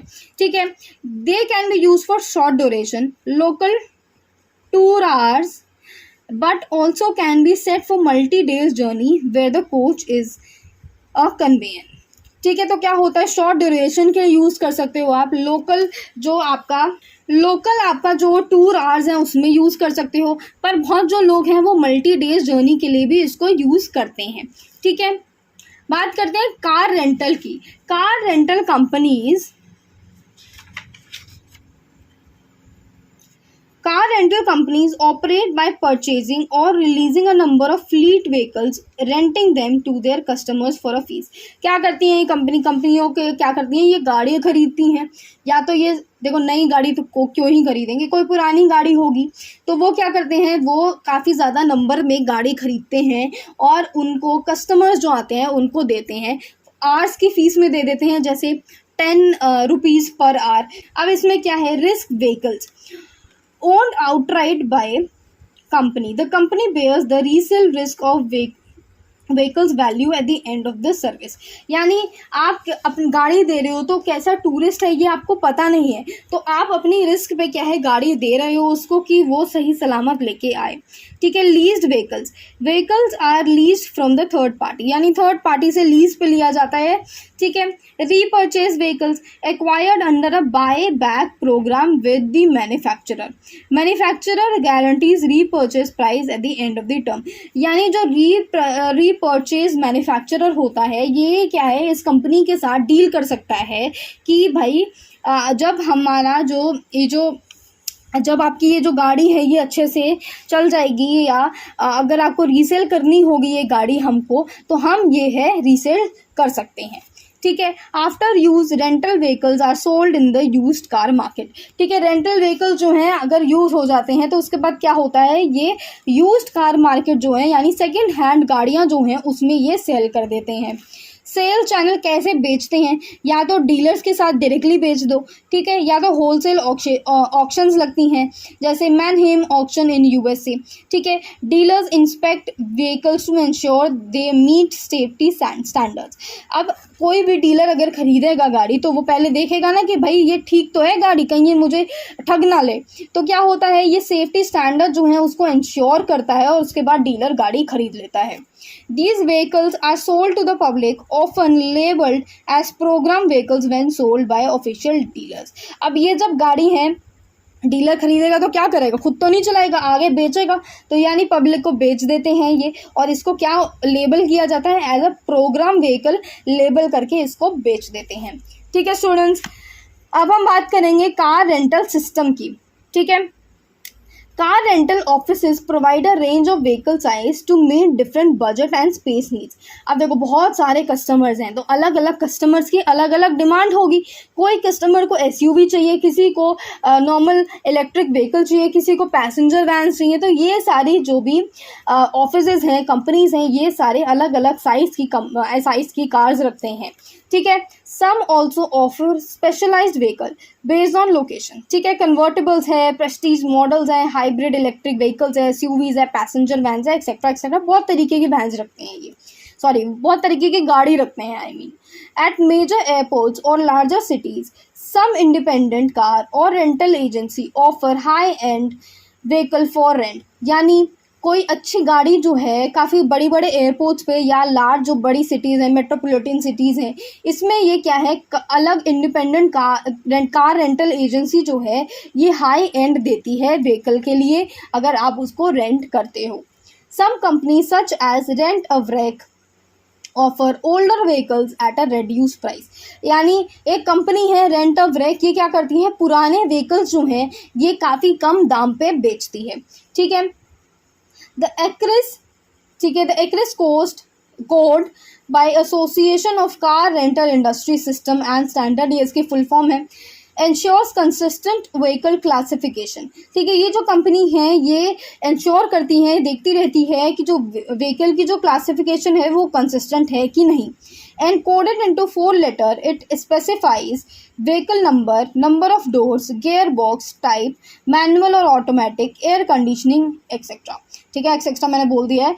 जो कंपनी है, जो ऊपर वाली कंपनी है, ये 4 चीज़ें देखती है कि गाड़ी में सही है कि नहीं, उसके हिसाब से क्या है ये पैसे दाम लगाती है उसका।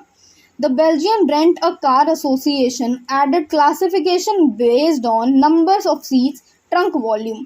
अब जो Belgian rent a car association है, इसने क्या करा है, इसने क्लासिफिकेशन किया है गाड़ियों का based on number of seats, trunk volume. ठीक है।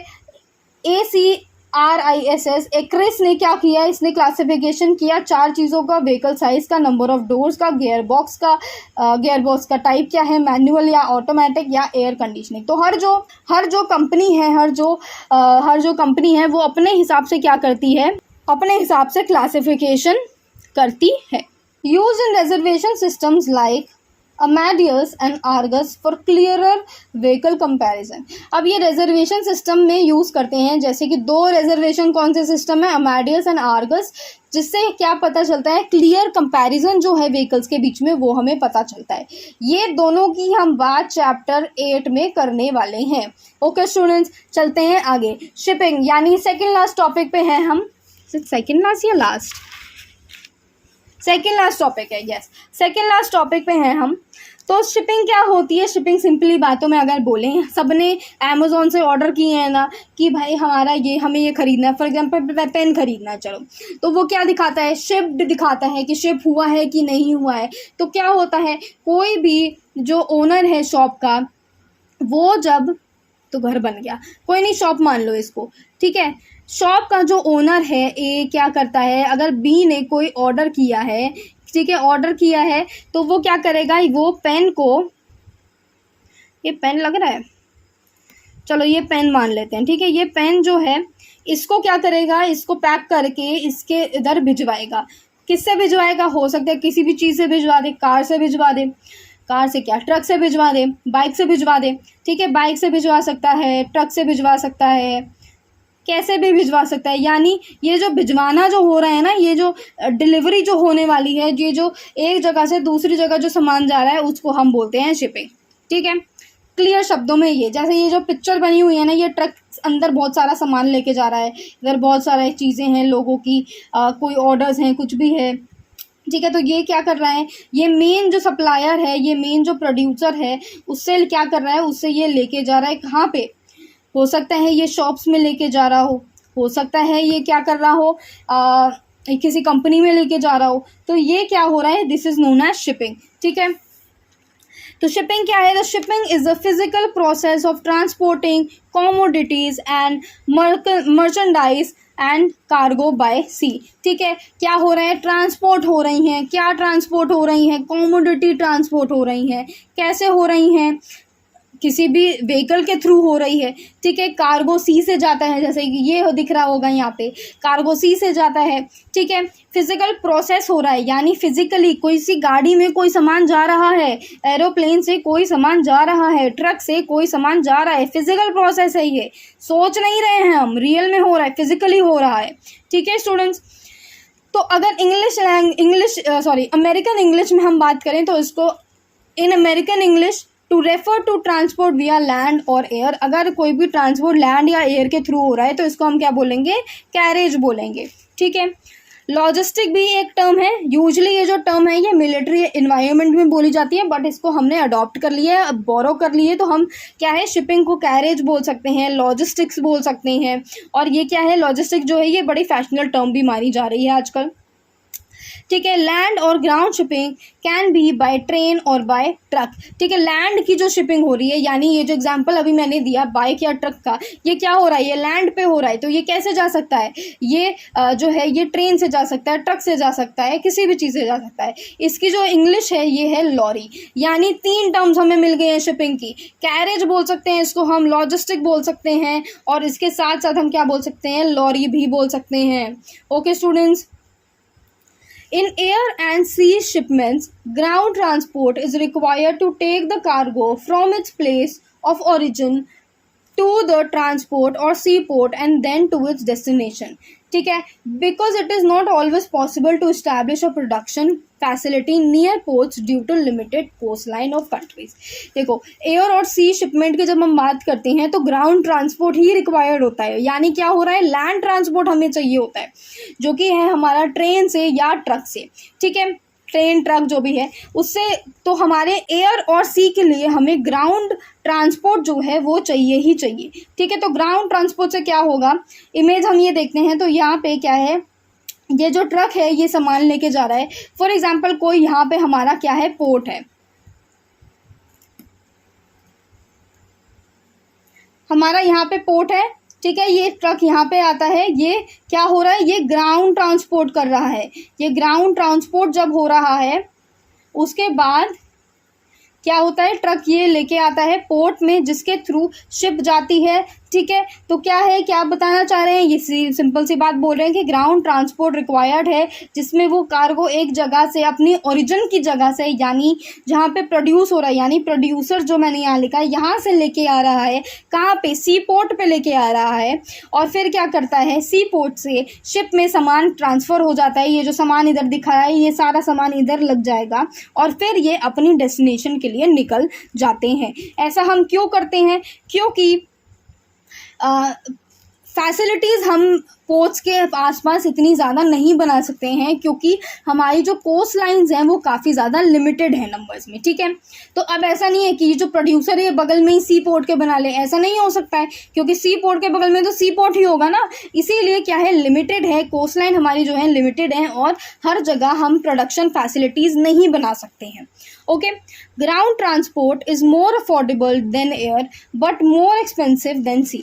तो क्या बोल रहे हैं, जो ग्राउंड ट्रांसपोर्ट है ये एयर से ज़्यादा अफोर्डेबल है, यानी एयर से ज़्यादा चीप है, बट सी से ज़्यादा एक्सपेंसिव है, ठीक है। क्या हो रहा है यहाँ पे, सिंपल से फिर से बताती हूँ, एयर से ज़्यादा, देखो ग्राउंड ट्रांसपोर्ट जो है वो एयर से सस्ता है, एयर ट्रांसपोर्ट से सस्ता है, बट सी ट्रांसपोर्ट से ज़्यादा महंगा है, specially in developing countries like India. Specially जब हम इंडिया की बात करते हैं तो हमारा जो ग्राउंड ट्रांसपोर्ट है वो एयर से कंपैरेटिवली सस्ता है, बट हम जब सी की बात करेंगे तो यहाँ पे महंगा है, क्योंकि यहाँ पे इनलैंड इंफ्रास्ट्रक्चर जो है ये एफिशिएंट नहीं है, यानी हमारा जो इनलैंड इंफ्रास्ट्रक्चर है ना वो कम है, वो इतना ज़्यादा नहीं है कि हम इतना अफोर्ड कर पाएँ, ठीक है।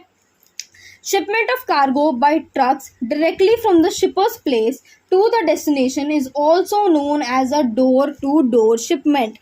यानी अगर मैं क्या करती हूँ, मैं फ़ोन केसेस बनाती हूँ, ठीक है। तो मैं क्या हुई, मैं शिपर हुई, मैं क्या कर रही हूँ, मैं लोगों को फ़ोन केस प्रोवाइड कर रही हूँ। तो क्या होता है, मैं अपने घर से क्या करूँगी, फ़ोन बना रही थी, बन क्या गया, अपने घर से मैं क्या करूँगी, ये जो फ़ोन केस है ये मैं जो बंदे ने जिसने ऑर्डर किया है उसके घर भिजवाऊँगी, है ना। तो ये क्या हो रहा है, उसके डेस्टिनेशन पे भिजवाऊँगी। तो ये होती है डोर टू डोर शिपमेंट। इसको हम क्या बोलते हैं फॉर्मली अगर हम बात करेंगे, ये तो ये हो जाती है क्या है, ये मल्टी मॉडल ट्रांसपोर्ट हो जाता है। ठीक है। Trains and trucks make deliveries to sea and airports where cargo is moved in bulk. तो ट्रेन और ट्रक जो हैं वो सी पे डिलीवरी करते हैं, सी और एयरपोर्ट पे डिलीवरी करते हैं, जहाँ पे कार्गो जो है वो साथ में मूव किया जाता है, बल्क में मूव किया जाता है। क्या हो रहा है, जो ट्रक है, जो ट्रेन्स हैं, वो सारा सामान लेट्स से दिस इज, ये एक एयरपोर्ट है और ये एक सी है। ठीक है। तो क्या हो रहा है, ट्रेन जो है वो एयरपोर्ट पे सारा सामान लाती है और जितना भी सामान है 50 सामान अगर जो है वो सारा का सारा 50 सामान एयरपोर्ट पे जाएगा, फिर एरोप्लेन उसे लेके उड़ जाएगा और जहाँ पे जाना होगा वहाँ पहुँच जाएगा। सेम चीज़ होती है हमारी सी में। तो सी में लेके जाते हैं ट्रेन्स एंड ट्रक्स, वहाँ पे सारा सामान पैक होता है, कार्गो के में मूव होता है और बल्क में लिया जाता है या भेज दिया जाता है।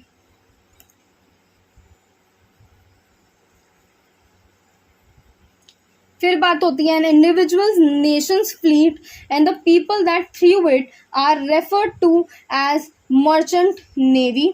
थ्रू स्टूडेंट्स, ये देखो जो इंडिविजुअल नेशंस की फ्लीट पे होता है और जो पीपल जो उसकी क्रू में होते हैं उनको हम मर्चेंट नेवी बोलते हैं या मर्चेंट मैरीन बोलते हैं। तो merchant shipping is like life blood to the world economy, carrying 90% of international trade with 1,2,194 commercial ships worldwide। यानी जो हमारा मर्चेंट शिपिंग है, यानी हमारी सी से जो सामान जाता है वो 90% हमारा इंटरनेशनल ट्रेड कैरी करता है। और कितनी शिप्स हैं वर्ल्ड वाइड, 1,02,194 हमारी ये शिप्स हैं पूरे दुनिया में। ठीक है। अब हम बात करते हैं क्रूज़ की और स्टार क्रूजेस की। देखो क्रूज़ क्या है, cruises are mainly concentrated towards a short sea journeys. यानी जो हमारी क्रूजेस हैं ये शॉर्ट सी जर्नी लगाती हैं, छोटी छोटी जर्नी सीज की लगाती हैं। कितनी इसकी ड्यूरेशन हो सकती है, 1 हफ्ते की ड्यूरेशन हो सकती है। ठीक है।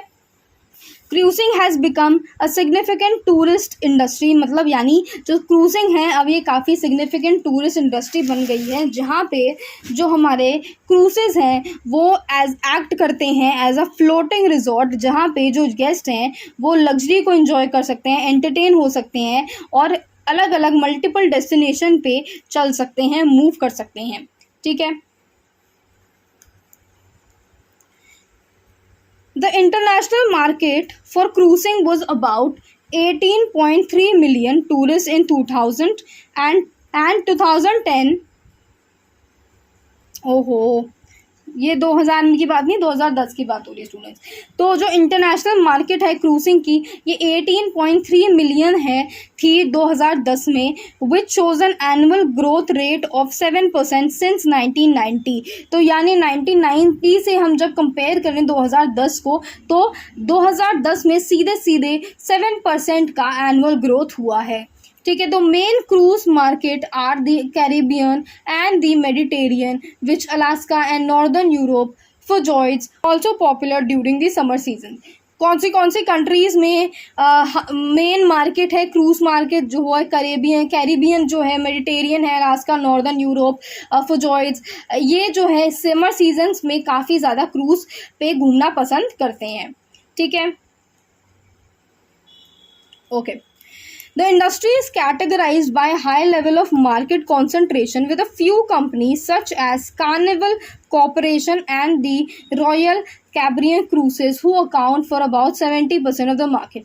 यानी क्रूज की जो मार्केट है, क्रूज का जो इंडस्ट्री है उसमें 2 कंपनीज हैं, वो है कार्निवल कॉरपोरेशन और रॉयल कैरिबियन क्रूसेस, जिसमें दोनों ये जो कंपनी है ये at least 70% of the market occupy कर चुकी हैं। This implies that tourist spend most of their money in cruise ship itself, यानी जो टूरिस्ट हैं वो सबसे ज़्यादा जो मनी है, अपना जो पैसा है, वो क्रूज शिप के अंदर ही क्या करते हैं, स्पेंड कर देते हैं। जैसे कि गिफ्ट्स में स्पेंड कर रहे हैं, शॉप्स में स्पेंड कर रहे हैं, एंटरटेनमेंट में कर रहे हैं, कसिनो में कर रहे हैं, बार में कर रहे हैं, और ऑन आइलैंड फैसिलिटी, या जो भी आइलैंड पे क्रूज रुकता है वहाँ पे उधर आइलैंड पे ये क्या करते हैं, उस फैसिलिटी में पैसे खर्च कर देते हैं। ठीक है, इतना सा है आपका क्रूज में। अब हम बात करेंगे स्टार क्रूजेस की। तो स्टार क्रूजेस की आ जाओ, स्टार क्रूजेस है पेज नंबर 34 पे। Star cruises, a member of Genting Hong Kong, is the third largest cruise line in the world behind companies like Carnival Corporation and Royal Caribbean Cruises। यानी क्या बोल रहा है, ये बोल रहा है भाई, मैं यहाँ लिख देती हूँ, ये क्रूसेस का पार्ट नहीं है। देखो, सबसे पहले जो है हमारी कार्निवल कॉरपोरेशन है, ठीक है। दूसरे नंबर पे क्या है, रॉयल कैरिबियन है, और तीसरे नंबर पे जो हमारी कंपनी आती है वो है जेंटिंग हांगकांग। ठीक है, तो ये क्या बोल रहा है, स्टार क्रूसेस जो है वो जेंटिंग हांगकांग का क्या है, मेंबर है। ठीक है, और ये क्या है, थर्ड लार्जेस्ट क्रूज लाइन है पूरी दुनिया की। समझ आई बात। ठीक है, आगे पॉइंट पे से क्या बोल रहा है, Star Cruises was founded as an associated of, तो क्या बोल रहे हैं, Star Cruises was founded as an associate of Genting group of Malaysia in Bermuda on 10 November 1993। ठीक है, इसका कॉर्पोरेट हेडक्वार्टर्स कहाँ पे है, हांगकांग में है। ठीक है students, Star Cruises dominate the Asia Pacific market and is owned by Genting Hong Kong, who also owns 50% of Norway Cruise Lines and NCL America, with the total combined fleet of 18 ships over 35,000 berths। ठीक है, ये कुछ information दे रहे हैं, कह रहे हैं कि जो हमारा जो स्टार क्रूसेस है ये पूरा जो एशिया पैसिफिक मार्केट है उस पर डोमिनेंट है। और कौन ओन करता है, जेंटिंग ओन करते हैं हांगकांग में जो है। ठीक है, ये क्या करते हैं, 50% नॉर्वे क्रूज लाइन इनने ओन कर रखी है। इसके साथ साथ इनने NCL अमेरिका को भी ओन कर रखा है, और इनमें क्या है, 18 शिप्स का फ्लीट है, और इसमें 35,000 बर्थ्स के क्या है, स्पेस है। The company is listed on Hong Kong stock exchange and Singapore exchange. तो ये जो कंपनी है क्या है, ये हांगकांग स्टॉक एक्सचेंज में भी लिस्टेड है और सिंगापुर के एक्सचेंज में भी लिस्टेड है। It is traded with almost single-handedly developing the cruise industry in Asia Pacific region. यानी क्या बोल रहे हैं, जो स्टार क्रूजेज है ना, इसने single handedly Asia Pacific region में क्रूजेस को उठा दिया है, क्रूजेस का जो बिजनेस है उसको उठा दिया। ठीक है, it services cater to Asian passengers as well as North Americans, Europeans, Australians interested in Asia destination. यानी एशियन पैसेंजर्स को तो कैटर करते ही हैं, उसके साथ साथ कोई भी जो नॉर्थ अमेरिकन्स हैं, यूरोपियंस हैं, ऑस्ट्रेलियंस जो हैं, जो कि एशिया में इंटरेस्टेड हैं, एशिया के डेस्टिनेशन में इंटरेस्टेड हैं, उनको भी ये क्या करते हैं, उनको भी ये सर्विस प्रोवाइड करते हैं। The companies first ship were 2 cruises ferries acquired from the bankrupt estate of Swedish Reeder Slite। ठीक है, तो सबसे पहले इनने 2 क्रूसेस क्या है, 2 क्रूसेस इनने खरीदी थी। किससे खरीदी थी, एक बैंकरप्ट एस्टेट है जिसका नाम है स्वीडिश रीडेर अप स्लाइट, इससे खरीदी थी। ठीक है, in 1998 Star Cruises took a delivery for its first new build, अपनी पहली न्यू बिल्ड सुपरस्टार लियो। ठीक है, और इसकी बहन बनाई इनने सुपरस्टार वर्गो। ठीक है। तो दो इनकी पहली बिल्ड क्रूसेस थी। तो सबसे पहली क्या थी? सबसे पहली थी सुपरस्टार लियो एंड दूसरी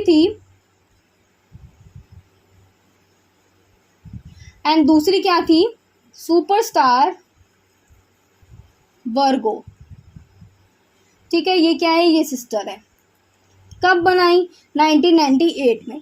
ठीक है, 1999 में Star Cruises also acquired Sun Cruises in the same year. 1998 में इनने दो भाई बहन बनाए। उसके बाद 1999 में इनने सन क्रूसेस जो हैं वो भी एक्वायर कर लिए। ठीक है स्टूडेंट्स, अब हम बात करेंगे शिपिंग इन इंडिया की। तो इंडिया में जो है शिपिंग का काफ़ी ज़्यादा एक्सटेंसिव नेटवर्क है of inland water waves in form of reverse canals, back waters and creeks. ठीक है, the total navigable length is 14,500 kilometres. ठीक है, पूरी नेविगेबल जो लेंथ है वो है 14,500 किलोमीटर, जिसमें से 5,200 किलोमीटर्स रिवर्स की हैं और 4,000 जो हैं कैनाल्स की हैं, जिसमें क्या यूज़ करते हैं? मैकेनाइज्ड क्राफ्ट जो हैं वो यूज़ करते हैं। Freight transportation by water waves is highly under utilise in India. यानी हम वाटर वेव्स के थ्रू, यानी पानी के थ्रू जो है हम माल जो है, सामान जो है वो कम भिजवाते हैं। ठीक है, कंपेयर टू अदर कंट्रीज़, अगर हम बड़ी बड़ी और दूसरी कंट्रीज़ को कंपेयर करें तो इंडिया का जो ये कंजम्पशन है फ्राइट ट्रांसपोर्ट जो है, जो सामान है हम पानी के द्वारा जो भिजवाते हैं वो काफ़ी कम है। जैसे कौन सी कंट्रीज़ को अगर हम कंपेयर करें, लाइक द यूएस, कैपिटल में लिखना है गाइस, यहाँ पे हो गया होगा। So US, China and European union से अगर हम कंपेयर करें तो हम जो है पानी से सामान जो है वो काफ़ी कम भिजवाते हैं।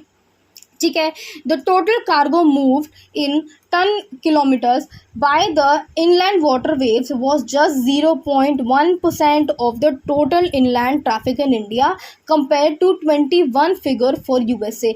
यानी पानी से यूएस जो है वो 21% सामान भिजवाता है, बट इंडिया जो है वो 0.1% ही सामान भिजवाता है।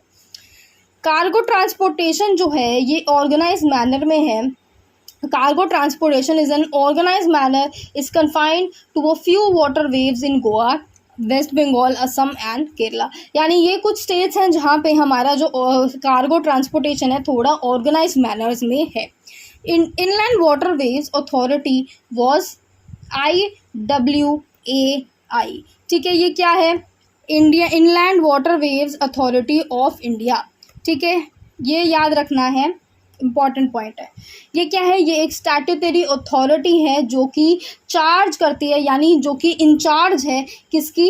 इंचार्ज साथ में लिखेंगे, of water waves in India. ठीक है, कहाँ पे लोकेटेड है ये नोएडा यूपी में लोकेटेड है। इसका head quarters is in Noida UP. क्या फंक्शनिंग करती है? It does the functioning of building the necessary infrastructure in these water waves, serving the economic feasibility of new project and also administration and regulation. यानी इस authority का क्या काम है? ये नेसेसरी इंफ्रास्ट्रक्चर में, मतलब जो भी इंफ्रास्ट्रक्चर वाटर वेव्स में चाहिए उसको प्रोवाइड करते हैं, इकोनॉमिक फिजिबिलिटी को क्या करते हैं? प्रोवाइड करते हैं। इसके साथ साथ क्या करते हैं? ये एडमिनिस्ट्रेशन करते हैं और रेगुलेट करते हैं इसको। ठीक है, अब हम लास्ट टॉपिक पे आ गए हैं जो है आपका मास ट्रांसपोर्टेशन। तो मास ट्रांसपोर्टेशन जो है वो क्या है? दो टाइप्स में डिवाइडेड है, दो कैटेगरी में डिवाइडेड है। पर उससे पहले समझो कि मास ट्रांसपोर्टेशन होता क्या है। मास का मतलब होता है बहुत ज़्यादा, ट्रांसपोर्टेशन का अपना मतलब पता है कि भाई एक जगह से दूसरी जगह हम क्या व्हीकल के थ्रू सामान भिजवा रहे हैं या खुद जा रहे हैं, तो दिस इज। तो अगर हम दोनों इन शब्द को मिलाएंगे तो क्या पता चल रहा है कि भाई ट्रांसपोर्टेशन जो है वो बहुत ज़्यादा तादाद में जब होती है तो वो मास ट्रांसपोर्टेशन हो जाती है। ठीक है, मास टूरिज्म कैसे होता है? जब कोई पर्टिकुलर जगह जो है या कोई पर्टिकुलर कंट्री जो है वहाँ पे बहुत ज़्यादा टूरिस्ट आ रहे हैं, बहुत ज़्यादा नंबर में क्या है वो टूरिज्म हो रहा है, तो दैट इज़ मास टूरिज्म। ठीक है, मास ट्रांसपोर्टेशन कब हो रहा है? मास ट्रांसपोर्टेशन तब होता है जब बहुत ज़्यादा तादाद में क्या है ट्रांसपोर्टेशन यूज़ हो रहा है। अब दोनों ही ये जो है दो कैटेगरीज में डिवाइड हो सकते हैं। इंडिपेंडेंट मीन्स ऑफ ट्रैवल में कंट्रोल्ड बाय इंडिविजुअल टूरिस्ट, ठीक है, या mass travel where tourist travel in groups. ठीक है, मास ट्रैवल, मास टूरिज्म को हम ये भी बोल सकते हैं जब जो टूरिस्ट हैं वो ग्रुप में अगर ट्रैवल करते हैं तो वो मास ट्रैवल कर रहे हैं। ओके स्टूडेंट्स, तो इन दोनों का ये क्या है, दो कैटेगरी हैं। When tourism was mainly for elite independent means of travel brigade however prevailed है स्टूडेंट्स ये। However, with the emergence of mass tourism and the significant revenue it provided for local economies, it led to a setting of mass transportation systems. क्या हुआ, अब पहले के ज़माने में हमको पता है नोवेल्स घूमने जाते थे, जो बेसिकली क्या बोलते हैं हम उसको, एजुकेशनल टूर्स में जब जाते थे वो, जो कि बाद में क्या हो गया, स्टेटस कुछ ऐसी था, मुझे याद नहीं आ रहा एग्जैक्टली, स्टेटस सिंबल बन गया। ठीक है, तो पहले जब एलाइट घूमने जाते थे तो क्या हो रहा था, इंडिपेंडेंट मीन्स ऑफ ट्रैवल जो है वो प्रिवेल्ड हो रहा था। पर क्या हुआ, जैसे ही मास टूरिज्म आया, मास टूरिज्म इमर्ज हुआ, तो क्या हुआ, बहुत ज़्यादा रेवेन्यू ये इकट्ठा करने लगा, किसके लिए, लोकल इकोनॉमीज़ के लिए या कंट्रीज़ के लिए, जिसके बाद हमने सोचा कि भाई अगर इससे हमें इतना ज़्यादा रेवेन्यू मिलता है तो हमें क्या करना पड़ेगा, हमें मास ट्रांसपोर्टेशन सिस्टम स्टार्ट करना पड़ेगा। ठीक है स्टूडेंट्स, तो chapter 3 is complete and I will love अगर आप सभी मेरे चैनल को लाइक करें, सब्सक्राइब करें, कमेंट तो ज़रूर करिएगा, मुझे बताइएगा मैंने कैसा पढ़ाया है, समझ आ रहा है। कोई क्वेरीज़ हैं तो क्वेरीज़ भी आप पूछ सकते हैं। एंड जो नोट्स हैं इसके, ये मैं जुलाई एंड या सितंबर एंड जब भी हमारा कोर्स ख़त्म हो जाएगा तो मैं टेलीग्राम में पूरे सारे 8 के 8 चैप्टर डाल दूंगी, तो उस चीज़ की चिंता मत करना। तो हमारा चैप्टर हो गया है, इसी के साथ अब मैं चलती हूँ। I hope you have a good day and अच्छे से पढ़ना। Bye bye, take care.